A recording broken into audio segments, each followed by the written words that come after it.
Para nosotros, como escuela, uno de los pilares fundamentales es que resguardamos los fundamentos básicos de la medicina tradicional china. Los médicos tradicionales chinos, que eran curanderos en realidad, así eran llamados, ellos no tenían el acceso tecnológico de poder hacer un diagnóstico a través de un examen. Y ellos desarrollaron diferentes formas de observación que después se transformaron en los fundamentos de la medicina china para poder llegar a diagnosticar a un paciente a propósito de la observación de diferentes aspectos. Miramos el pulso, miramos la lengua, vemos la sintomatología, y basado en estos fundamentos que ellos fueron desarrollando en la antigüedad, ellos lograron hacer un diagnóstico bastante acertado. Al rescatar estos fundamentos, nosotros vamos a resguardar que esta medicina se entregue lo más puro de cómo fue entregada desde los ancestros a este tiempo actual. De estos fundamentos básicos que son para que ellos mismos puedan hacer su diagnóstico, independiente que vaya con un diagnóstico occidental, que es un aporte también porque nos va a dar parte de las sintomatologías que necesitamos rescatar para poder hacer nuestro propio diagnóstico, que a veces nos difiere mucho del occidental.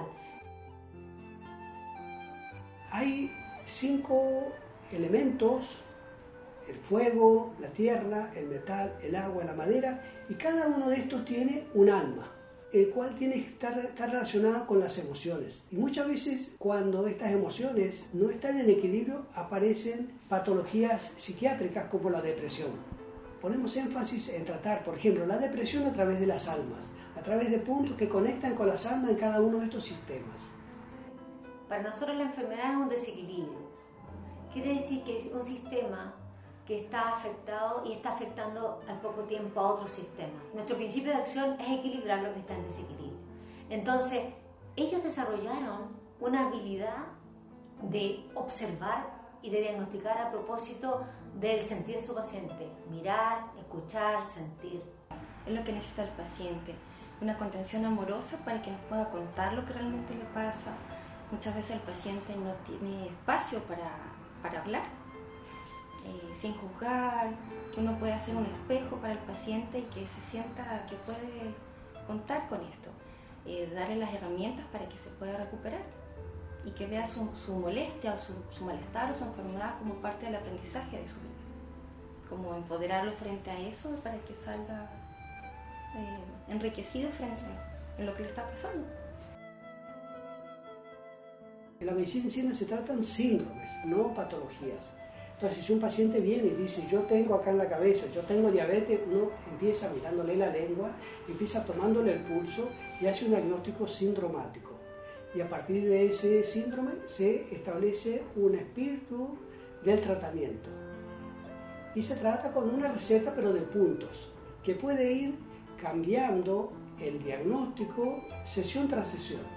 Porque como somos un equilibrio dinámico, no hay una patología que siempre sea la misma. Hay diferentes grados de esta patología. Entonces, más de que hablar de una patología, hablamos de síndromes, de un desequilibrio que principalmente es energético. Aplicar en el paciente un tratamiento que está orientado a equilibrar aquello que se diagnosticó que está en desequilibrio.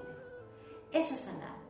Pero también es importante decir que como el ser humano es un ser integral y también tiene alma, espíritu, cuando nosotros estamos hablando de sanar, no solo vamos a hablar del aspecto físico o fisiológico, no solamente vamos a hablar de un órgano o un área del cuerpo que está afectada, también vamos a ir a sanar aquellos aspectos que están en desarmonía en su espacio más sutil, que tienen que ver con emociones, que tienen que ver con formas, hábitos, que hacen que el ser humano se levante desde ese desequilibrio a buscar un equilibrio en su vida.